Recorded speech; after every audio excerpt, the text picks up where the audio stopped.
नमस्कार दोस्तों, चलिए हम आज जो कि शुरुआत करते हैं मॉडर्न हिस्ट्री से आधुनिक भारत, है ना। शुरुआत करते हैं। पेज नंबर आप खोल लीजिएगा, नया वाला है। पेज नंबर हमारा है 49, है ना। और शुरुआत करते हैं बहादुर शाह प्रथम से। तो जैसा कि आप जानते हैं 1707 से 1712 तक किसका कार्यकाल था? बहादुर शाह प्रथम का कार्यकाल था। 1707 से 1712 लगभग 2 वर्षों के उत्तराधिकार के संघर्ष के बाद क्या हुआ था? 63 वर्षीय जो शहजादा मुअज्जम था, जो औरंगजेब का बड़ा बेटा था। मुअज्जम कौन था? औरंगजेब का बड़ा बेटा था। शासक बना और उसने बहादुर शाह की उपाधि धारण की। शासक बना और उसने क्या किया? तो बहादुर शाह की उपाधि धारण की। तो यही जो था औरंगजेब का बड़ा बेटा, यही शासक बना और उसने बहादुर शाह की उपाधि धारण की, है ना। कितना उत्तराधिकार? तो 2 वर्षों के उत्तराधिकार के संघर्ष के बाद जो 63 वर्षीय शहजादा था मुअज्जम, वो औरंगजेब का क्या था? बड़ा बेटा था। ये शासक बना और उसने क्या किया? तो बहादुर शाह की उपाधि धारण की। इस लड़ाई में इसने अपने भाइयों मोहम्मद आजम तथा काम बख्श की हत्या कर दी। इस लड़ाई में उसने क्या किया? अपने भाई मोहम्मद आजम तथा काम बख्श की हत्या कर दी। बाद में इसे बहादुर शाह प्रथम कहा गया। यही बाद में क्या कहने लगा? तो बहादुर शाह प्रथम जो कहने लगा, जिसका कार्यकाल कब से कब तक रहा? तो 1707 से 1712। जैसा कि आपको पता है औरंगजेब मर गया था 1707 में, तो उसके बाद यही ना आया बहादुर शाह प्रथम।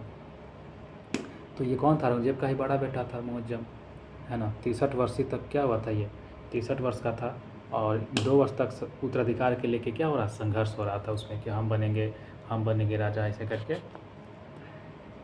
तो देखिए आगे कह रहा है कि उत्तराधिकार युद्ध में जो गुरु गोविंद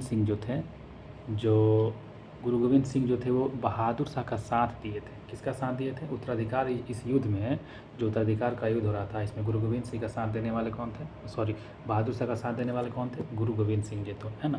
गुरु गोविंद सिंह जी तो सिखों के 10वें गुरु जो हैं गुरु गोविंद सिंह जी थे।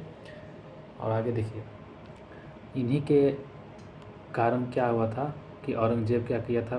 गुरु गोविंद सिंह को मरवा दिया था, यही साथ देने के कारण।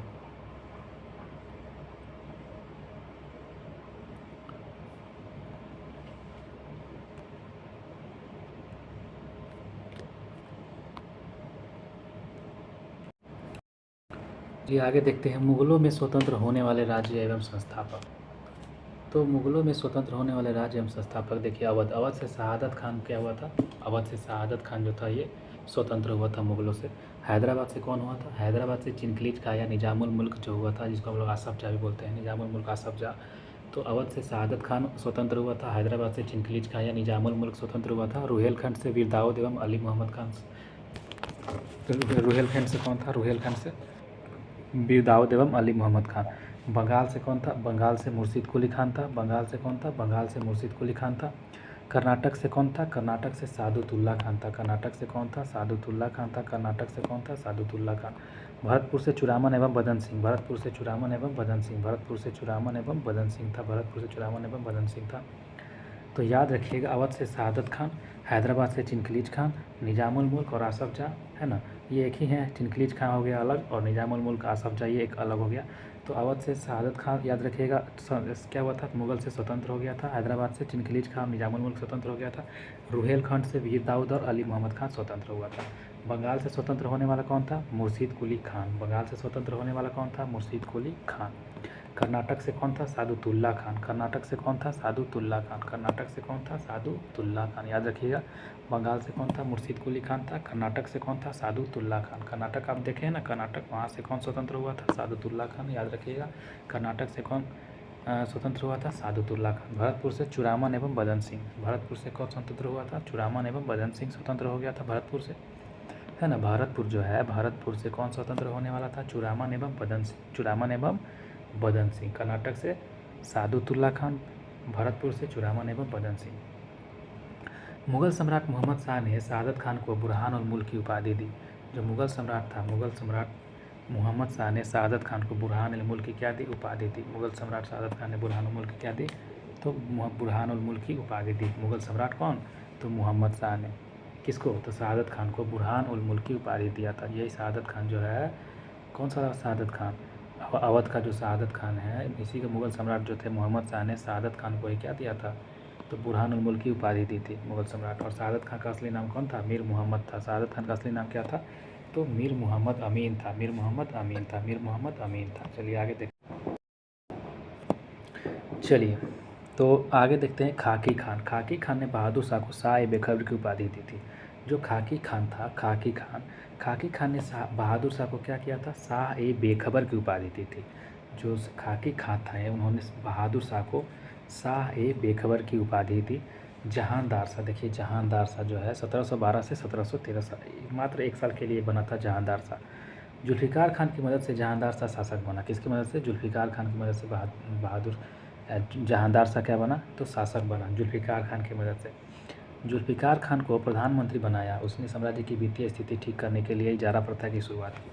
उसने जुल्फ़िकार खान को प्रधानमंत्री बनाया। उसने साम्राज्य की वित्तीय स्थिति ठीक करने के लिए क्या किया? तो इजारा प्रथा की शुरुआत की। जहानदार शाह ने जजिया कर को समाप्त कर दिया। जहानदार शाह ने क्या किया? तो जजिया कर को समाप्त कर दिया। जहानदार शाह ने क्या किया? जजिया कर को समाप्त भी किया। जहानदार शाह अपने शासन में लाल कुमारी नाम की वेश्या को हस्तक्षेप करने का आदेश दे रखा था। ये जो जहानदार शाह है, जहानदार शाह ये ठीक आदमी नहीं था। इसने क्या किया था? जहानदार शाह ने अपने शासन में एक लाल कुमारी नाम की वेश्या थी, उसको क्या किया था? हस्तक्षेप करने का आदेश दे रखा था, है ना। तो जहानदार शाह मात्र 1 साल के लिए 1712 से 13 तक ये कार्यकाल रहा और जुल्फ़िकार खान की मदद से ये क्या बना था? जहानदार शाह शासक बना था। किसकी मदद से बना था? याद रखिए, बताइए। जुल्फ़िकार खान की मदद से ये जहानदार शाह शासक बना था। जुल्फ़िकार खान नहीं होता तो ये जहानदार शाह शासक बन पाता? नहीं बन पाता। तो जुल्फ़िकार खान को ये प्रधानमंत्री बना दिया। खुश होकर क्या किया इसने? जुल्फ़िकार खान को प्रधानमंत्री बना दिया। उसने साम्राज्य की वित्तीय स्थिति ठीक करने के लिए इजारा प्रथा की शुरुआत की। पूछेगा कि साम्राज्य की जो वित्तीय स्थिति ठीक करने के लिए इजारा प्रथा की शुरुआत किसने की थी? जहानदार शाह ने की थी। किसने की थी? जहानदार शाह ने की थी। जहानदार शाह ने भी जजिया कर को समाप्त कर दिया। जहानदार शाह ने भी क्या किया था? तो सॉरी, जुल्फ़िकार खान को प्रधानमंत्री बनाया। उसने साम्राज्य की वित्तीय स्थिति ठीक करने के लिए इजारा प्रथा की शुरुआत की। किसने इजारा प्रथा की शुरुआत की? तो जुल्फ़िकार खान जो था, जो प्रधानमंत्री बनाया, उसने साम्राज्य की वित्तीय स्थिति ठीक करने के लिए इजारा प्रथा की शुरुआत की। ना ही जहानदार शाह। कौन हो जाएगा? तो जुल्फ़िकार खान। ध्यान देना है, इजारा प्रथा की शुरुआत किसने की थी? जुल्फ़िकार खान। इजारा प्रथा जुल्फ़िकार खान। जरा अपना जुल्फ़ी हटाइए, जरा अपना क्या उठाइए? जुल्फ़ी हटाइए। तो जरा इजारा प्रथा का किसने किया था? जुल्फ़िकार खान। जहानदार शाह ने भी जजिया कर को समाप्त कर दिया। जहानदार शाह ने भी जजिया कर को समाप्त कर दिया था। जजिया कर को समाप्त कर दिया था, तो जहानदार शाह भी जजिया कर को समाप्त कर दिया था। जहानदार शाह ने अपने शासन में लाल कुमारी नाम की वेश्या को हस्तक्षेप करने का आदेश दे रखा था। 1 साल के लिए तो इसका शासन ही रहा। इसमें अपने उसने क्या कर दिया? तो लाल कुमारी नाम की वेश्या को शासन करने का, हस्तक्षेप करने का आदेश दे रखा था। मुगलकालीन इतिहास में सैयद बंधु हुसैन अली खान और अब्दुल्ला खान को शासक निर्माता के रूप में जाना जाता है। जो मुगलकालीन इतिहास है, इसमें जो सैयद बंधु, आपको पता होगा, हुसैन अली खान और अब्दुल्ला खान को बोला जाता है और ये शासक निर्माता के रूप में इसको जाना जाता है। शासक निर्माता कौन कौन? सैयद बंधु, हुसैन अली खान और अब्दुल्ला खान। आगे देखिएगा, जहानदार शाह को लंपट मूर्ख भी कहा जाता था। जहानदार शाह को क्या कहा जाता था? लंपट मूर्ख भी कहा जाता था। लंपट मूर्ख किसे कहा जाता था? जहानदार शाह को कहा जाता था। लंपट मूर्ख बताई तो वेश्या को दे देगा अपना शासन चलाने के लिए, तो मूर्ख ही ना है भाई। जहानदार शाह को लंपट मूर्ख भी कहा जाता था। फ़र्रुखसियर देखिए, 1713 से 1719 सैयद बंधु अब्दुल्ला खान और हुसैन अली खान की मदद से फ़र्रुखसियर शासक बना। किसकी मदद से?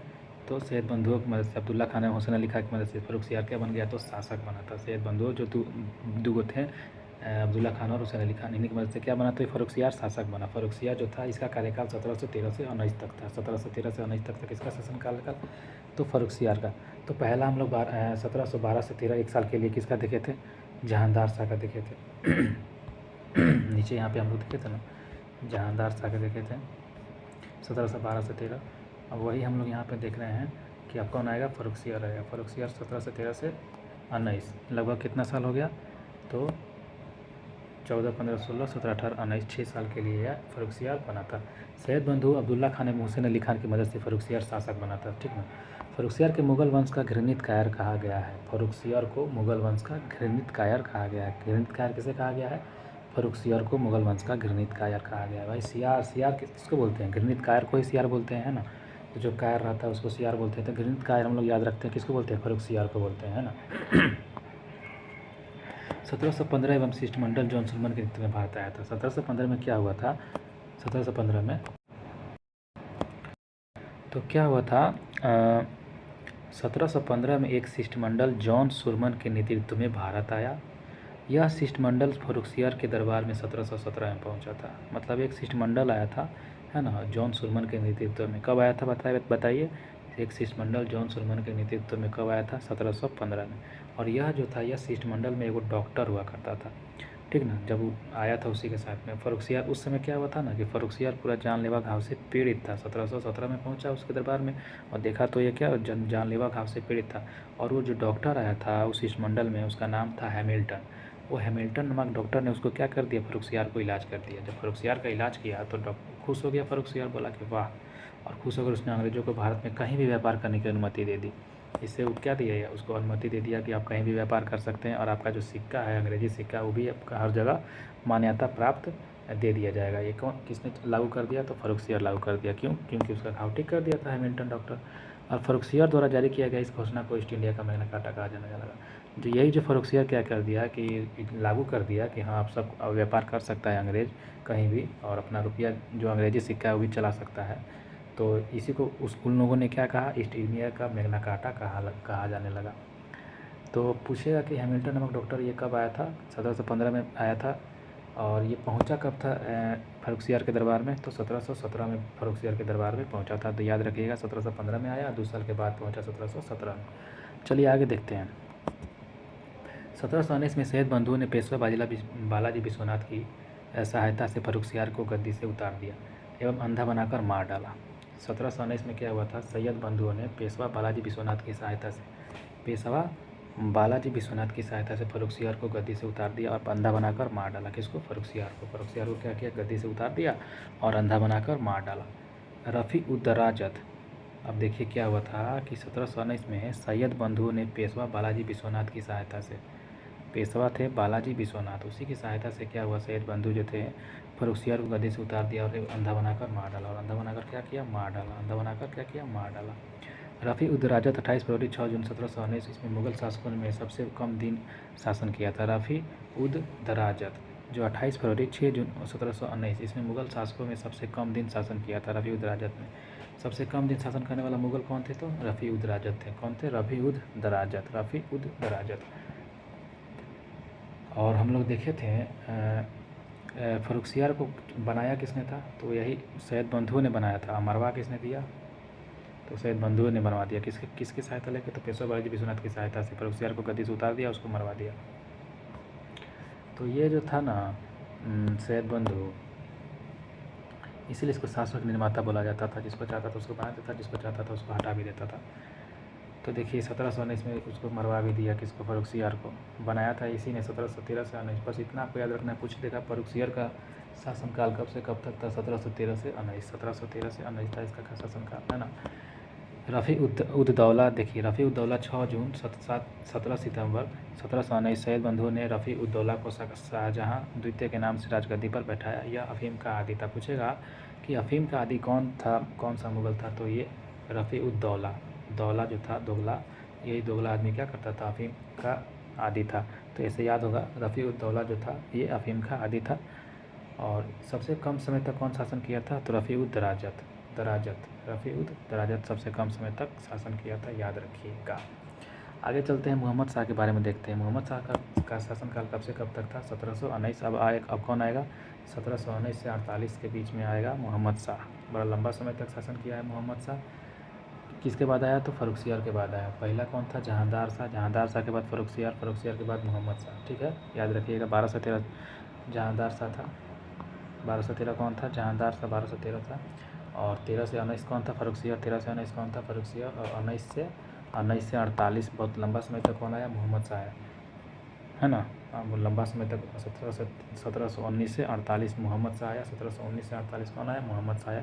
इसने निजामुल मुल्क की सहायता से सैयद बंधुओं को मौत के घाट उतार दिया, मतलब मौत के घाट उतार दिया।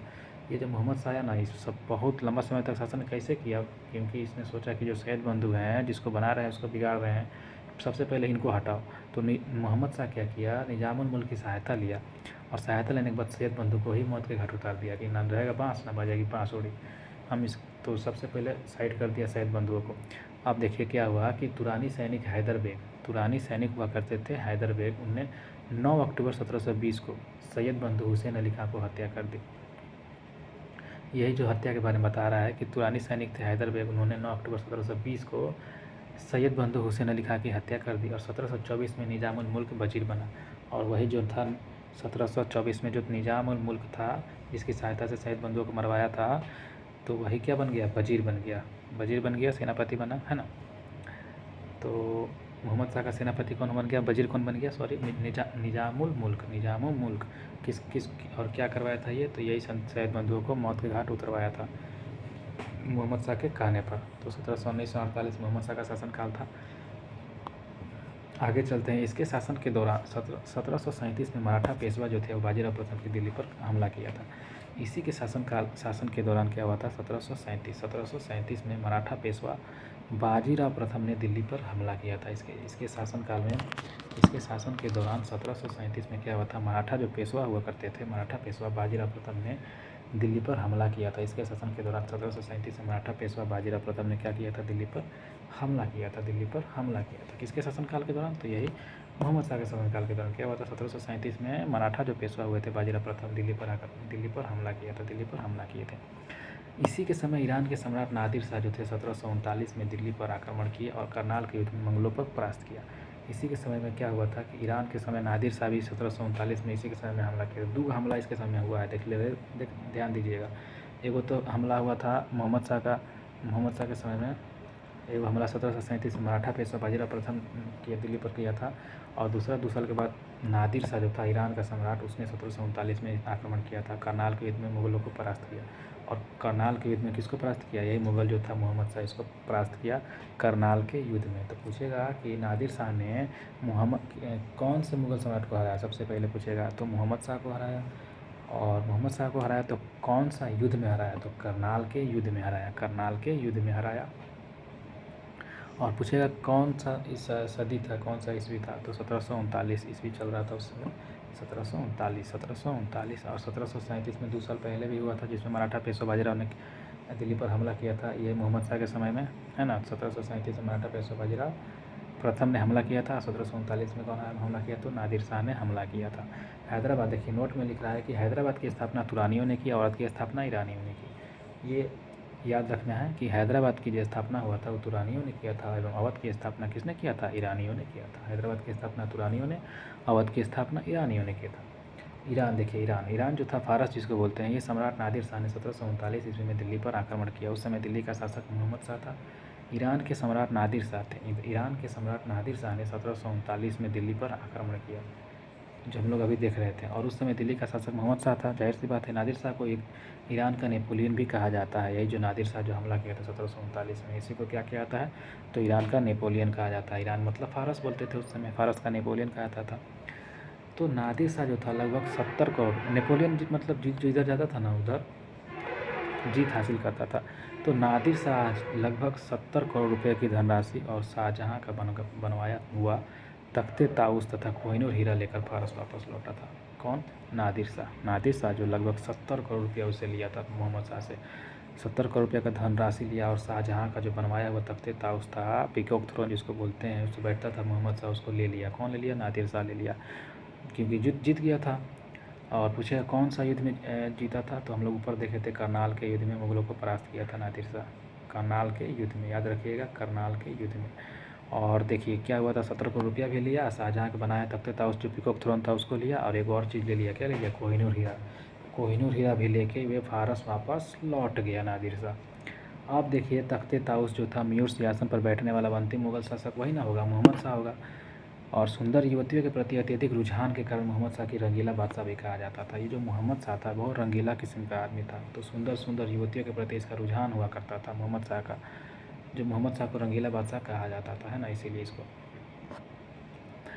एक संगीतकार के रूप में मोहम्मद शाह ने अनेक ख्यालों की रचना भी की थी। ये संगीतकार भी हुआ करता था, ठीक ना, संगीतकार भी हुआ करता था मोहम्मद शाह। तो अच्छा इसका संगीत पे ध्यान देता था, और युवतियों के प्रति इसका रुझान था।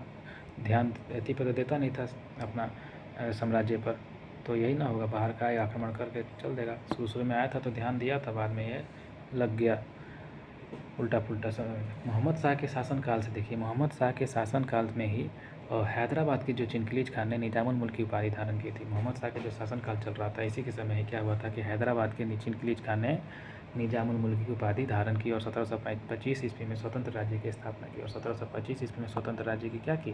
तो स्थापना की। 1725 में स्वतंत्र राज्य की स्थापना की। यहाँ पे याद करने वाला हम लोग जो बहुत इंपॉर्टेंट है, क्वेश्चन पूछ सकता है, बताइएगा बहादुर शाह का कार्यकाल। हम लोग 3 को तो ऊपर से याद कर लिए थे। बहादुर शाह का कार्यकाल 1707 से 1712 था। बहादुर शाह का कार्यकाल 1707 से, जब औरंगजेब मरता है तो यही ना उत्तराधिकारी युद्ध के लिए जो होता है, तो 1707 से 1712 तक ये रहता है। और जस्ट बहादुर शाह के बाद जहांदार शाह 1 साल के लिए आता है और 1712 से 1713 ईस्वी तक रहता है। और यही क्या करता था, लाल कुमार इनाम वैसे के दे दिया था इसको लंपट मूर्ख बोला जाता था, है ना। और फर्रुखसियार जो था ये घृणित कायर था, इसका कार्यकाल 1713 से 1719 तक था फर्रुखसियार का कार्यकाल। और हम लोग देखे थे लास्ट मोहम्मद शाह के बारे में। मोहम्मद शाह का कार्यकाल 1719 से 48 तक था, लंबा कार्यकाल था। और इसमें 2 इस पर आक्रमण हुआ था। 37 में मराठा पेशवा बाजीराव प्रथम ने किया था और 1739 में किसने किया था? तो 1739 में किया था ये हमारा नादिर शाह किया था। और सब चीज़ से लूट के लेके चल गया। क्या क्या लूट के लेके चल गया? तो पीकॉक थ्रोन लेके चल गया, 70 करोड़ रुपया लेके चल गया। और क्या लेके चल गया? कोहिनूर हीरा वापस लेके चल गया। आगे पढ़ेंगे हम लोग नेक्स्ट एपिसोड यानी नेक्स्ट पार्ट में। धन्यवाद दोस्तों।